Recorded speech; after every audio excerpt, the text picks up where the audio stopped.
Hello दोस्तों, मैं हूँ सारिका और आप देख रहे हैं फ्रेश बेक विद सारिका। तो दोस्तों, ये भी मुझे चॉकलेट केक का ही ऑर्डर था। क्या पता मेरे पास चॉकलेट केक के ही ऑर्डर ज़्यादा रहते हैं।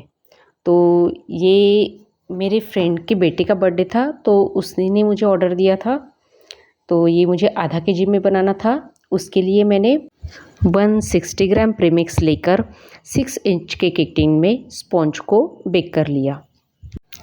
अब मैंने यहाँ पर स्पॉन्ज को ठंडा करके स्पॉन्ज को 3 लेयर्स में कट कर लिया और इसी बैटर में से ही 1 से 1.5 चम्मच बैटर निकालकर मैंने जो पेपर कपकेक मोल्ड आता है उसमें मैंने 1 से 1.5 चम्मच बैटर डालकर केक के साथ ही उस कपकेक को भी मैंने बेक कर लिया था।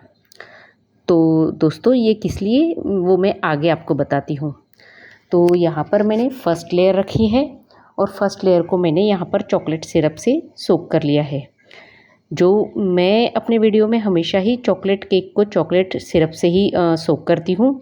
उसके लिए मैं प्लेन वाटर लेती हूँ और उसमें 1 से 1.5 चम्मच चॉकलेट गनाश मिलाकर उसे अच्छी तरह से मिक्स कर लेती हूँ और हमारा चॉकलेट सिरप रेडी हो जाता है।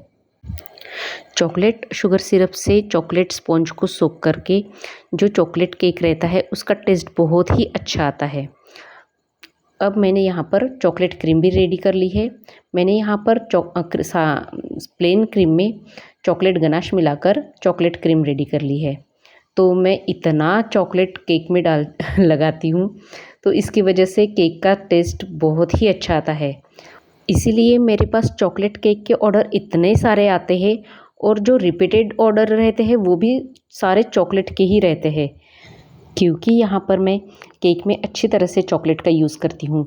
चॉकलेट स्पॉन्ज को मैं चॉकलेट शुगर सिरप से सोक करती हूँ और जो क्रीम है उसमें भी मैं चॉकलेट गनाश ऐड कर कर चॉकलेट क्रीम बनाती हूँ और उसी चॉकलेट क्रीम से मैं पूरा केक रेडी करती हूँ। तो क्यों नहीं मेरे चॉकलेट केक में अच्छा टेस्ट आएगा। तो इसीलिए कस्टमर को मेरे बनाए हुए चॉकलेट केक ज़्यादा पसंद आते हैं और मुझे ज़्यादा चॉकलेट केक के ही ऑर्डर रहते हैं। तो दोस्तों, यहाँ पर बातों ही बातों में मैंने पूरा केक क्रम कोट कर लिया है और केक को अच्छी तरह से चॉकलेट क्रीम से ही मैं बाहर से फिनिशिंग भी कर रही हूँ। यहाँ पर मैंने बाहर आउटर लेयर में भी चॉकलेट क्रीम लगाकर अच्छी तरह से क्लीन कर लिया है स्क्रैपर की मदद से और पैलेट नाइफ़ की मदद से। और जहाँ जहाँ मुझे लग रहा है कि मैंने एक्स्ट्रा क्रीम लगा दी है वहाँ से मैं स्क्रैपर की मदद से अच्छी तरह से केक को क्लीन करके जो एक्स्ट्रा क्रीम है वो मैं यहाँ से निकाल रही हूँ।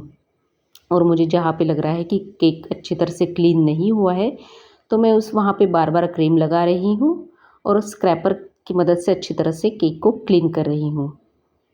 आप देख सकते हैं। अब मैंने यहाँ पर कॉम्ब स्क्रैपर का यूज़ किया है। उसकी मदद से मैंने ऐसे केक के साइड में कॉम्ब कर लिया है। इससे हमारे केक पर जो एक्स्ट्रा क्रीम लग जाती है वो निकल जाती है और केक को एक नया लुक भी आ जाता है, एक पैटर्न बन जाता है। अब मैंने यहाँ पर चॉकलेट गनाश पाइपिंग बैग में लेकर केक के साइड में ऐसी ड्रिपिंग कर ली है और केक के ऊपर भी मैंने थोड़ा सा एक्स्ट्रा चॉकलेट गनाश पोर करके उसे पैलेट नाइफ की मदद से ऐसे केक के ऊपर फैला दिया है। ऐसे मैंने थोड़ा एक्स्ट्रा चॉकलेट गनाश केक के ऊपर लगा के ऐसे फैला दिया है और पैलेट नाइफ की मदद से ही मैंने ऐसे केक के ऊपर स्वर्ल वाला पैटर्न बना दिया है। ये दिखने में अच्छा दिखता है।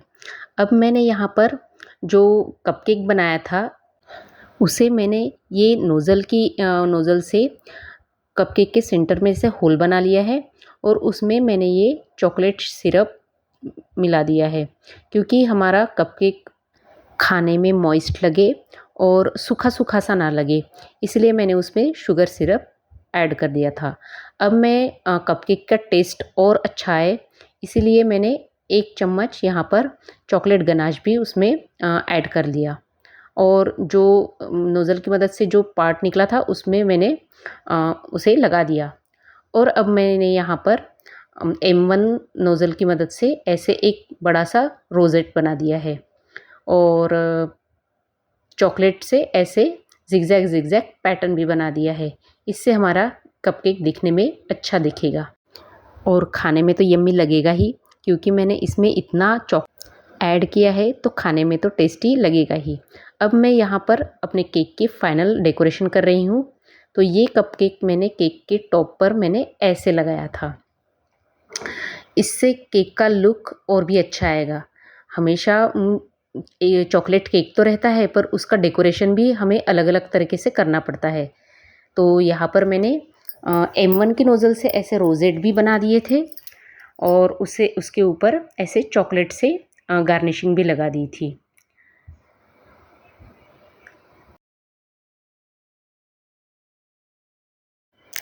अब मैंने यहाँ पर 6B ओपन स्टार नोज़ल से ऐसे बड़े बड़े मोदक जैसे डॉट बना दिए थे।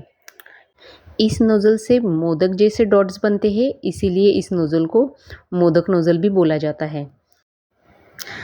और अब मैंने यहाँ पर कुछ ओरियो बिस्किट्स भी लगाए हैं केक के साइड्स पर। ये देखिए, यहाँ पर मैंने थोड़ी थोड़ी डिस्टेंस पर ओरियो बिस्किट्स भी लगाए हैं। अब चॉकलेट केक है तो चॉकलेट केक में हर बार नया कुछ क्या ही करे, तो मैंने सोचा कि चलो ओरियो बिस्किट्स भी लगा देते हैं। तो इससे हमारे केक का लुक भी बहुत अच्छा आया था और वैसे भी बच्चों को ओरियो बिस्किट्स भी बहुत पसंद आते हैं। तो मैंने यहाँ पर कुछ ओरियो बिस्किट्स लगा दिए थे।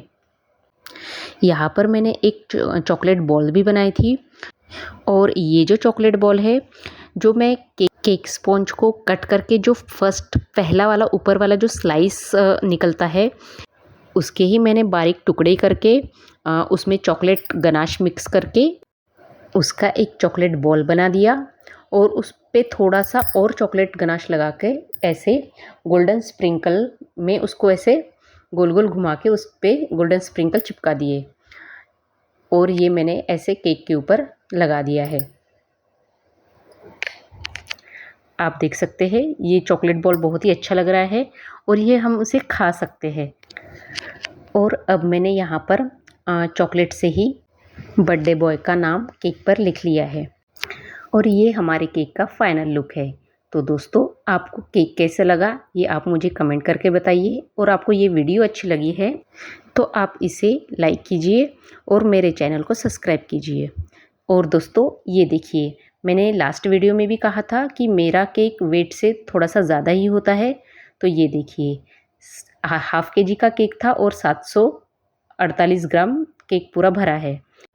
और ऐसा सिर्फ होम बेकर्स ही कर सकते हैं, क्योंकि बेकरी में तो 1 पाउंड का केक 1 पाउंड ही मिलेगा।